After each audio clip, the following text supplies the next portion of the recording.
Network. Welcome to the Rain Network's Facebook Live.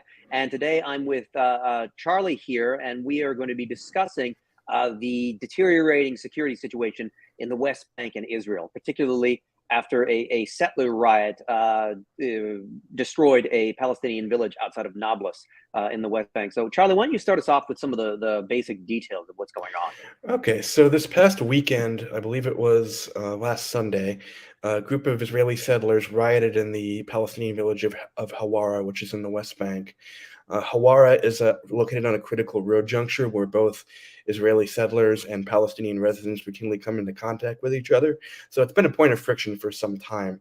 But the riot was one of the worst instances of settler violence we've seen, if not the worst instance of settler violence we've seen since at least the 2000s. And we saw it.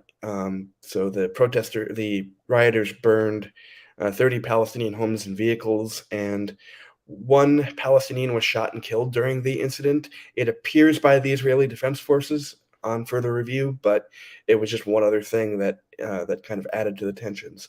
The Hawara riots happened and were a direct response to a Palestinian militant attack in Hawara, where two Israeli settlers were shot and killed in Hawara while they were driving through Hawara the same day as the rioting. So the reaction was pretty quick. And this has all been part of a longer term trend that we've seen over the last year of rising Israeli-Palestinian violence. CIA Director Bill Burns recently compared it to levels of violence that were witnessed during the Second Intifada in the early 2000s. Right. Yeah, and that's kind of what we're talking about on the background is this question of, we're often on Intifada watch on the Middle East team because of how disruptive the second and the first ones were. As we're monitoring this, there's wider political dynamics too. There's the new Netanyahu government that has a far right element in it, and more importantly, very recently, the head of COGAT, which is the coordinator for the occupied territories, the military or organization that normally oversees the zones of the West Bank that are controlled by the Israeli military, that was handed over to at least partially to the finance minister.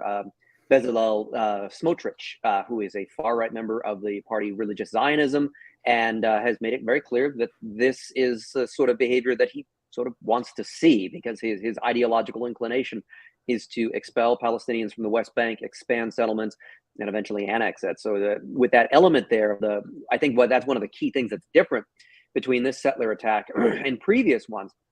It's almost a price tag attack at scale. And then more importantly, it's a price tag attack that it was at least partially state-backed.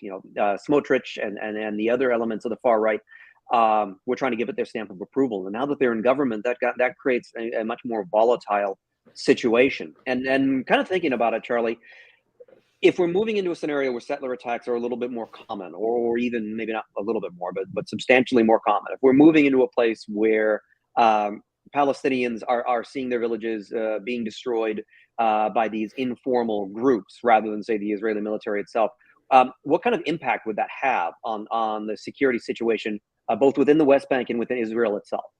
I think it would have a fairly severe impact on the West Bank. I think it would, the level of I hate to, we labored the term grassroots anger to death, but it would obviously increase the level of grassroots anger. It would probably, it would almost certainly see an increase in Palestinian both attacks by lone assailants, but also possibly we could see groups getting involved, especially small Palestinian Islamic Jihad or Hamas cells operating in the West Bank. So we would see greater attacks from that standpoint.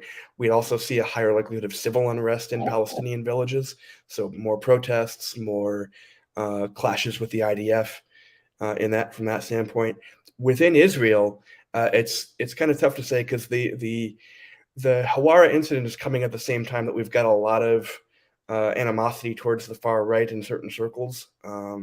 A lot of high tensions over the proposed judicial reforms. So I don't know if it would necessarily have an effect. As you know, and as we both know, the Israelis tend to separate their views on the Israel-Palestine conflict from the rest of their political views. So I'm not sure we'd see an uptick in peace activism necessarily or that kind of thing. But we did see protesters yesterday They were when police used force against protesters, they chanted, "Where were you in Hawara?" So there is obviously an element of they do kind of feed off each other to a degree, and I wouldn't necessarily see wouldn't necessarily put them necessarily in the same box, but they certainly feed off each other. Also, we could see further deterioration in Israeli Jewish Arab relations internally is another item that could happen over time, especially given the far right governments generally, I would say less. Let's see. They're less friendly towards the Arab population within Israel already. So attacks like the one in Hawara could cause greater tensions between Jews and Arabs within Israel as well.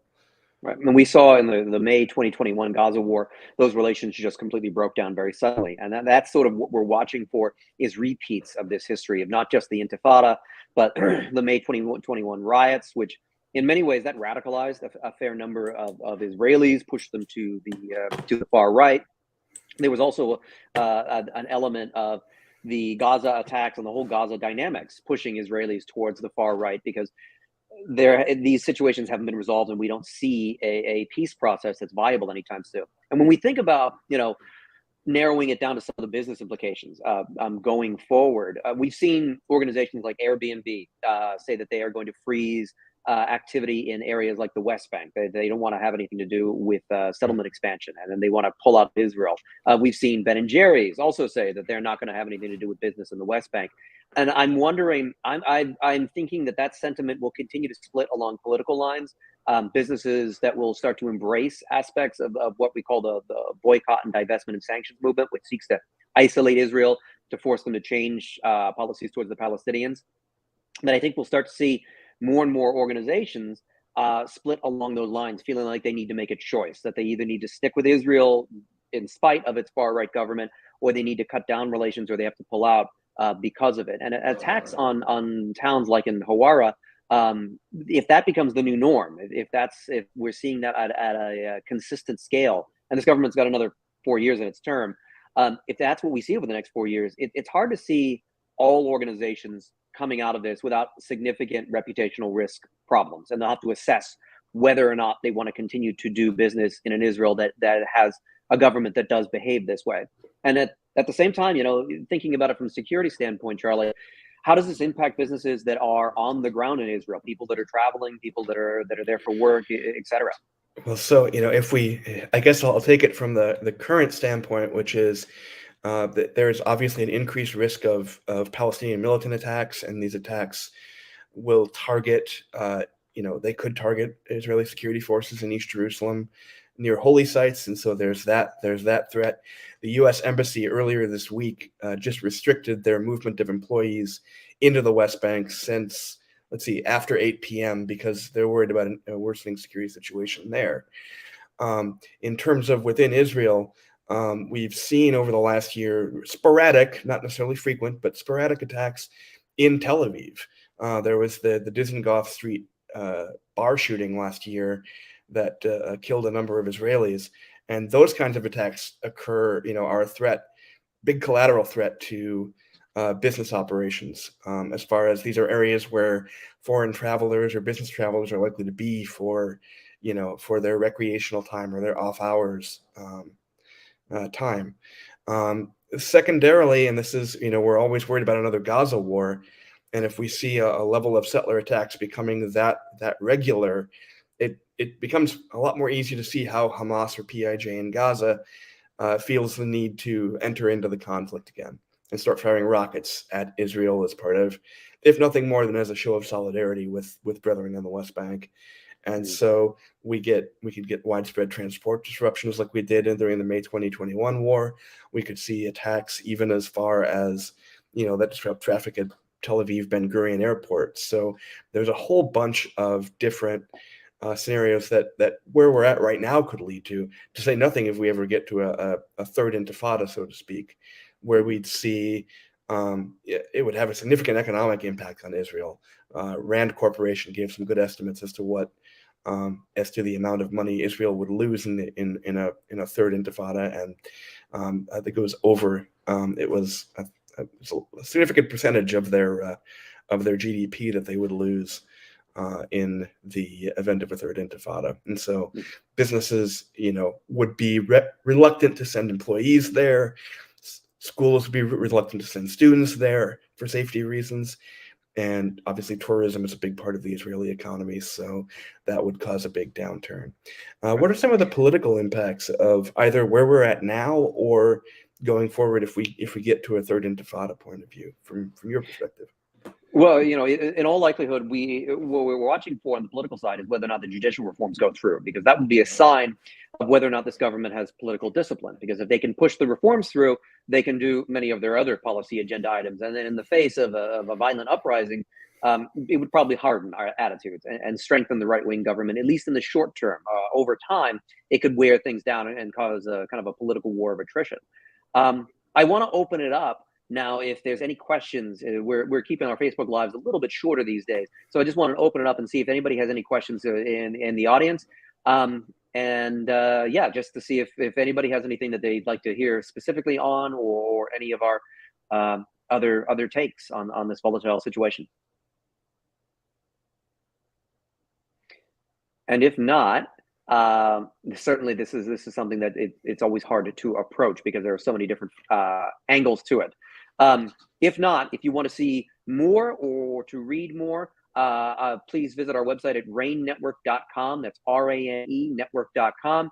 Take a look at our Worldview product, where Charlie and I both offer various types of analysis, both on the political and geopolitical side, as well as the security side, for the evolving situation between Israel and Palestine. Thanks so much for joining us. Charlie, thank you for joining me. Thank you, Ryan.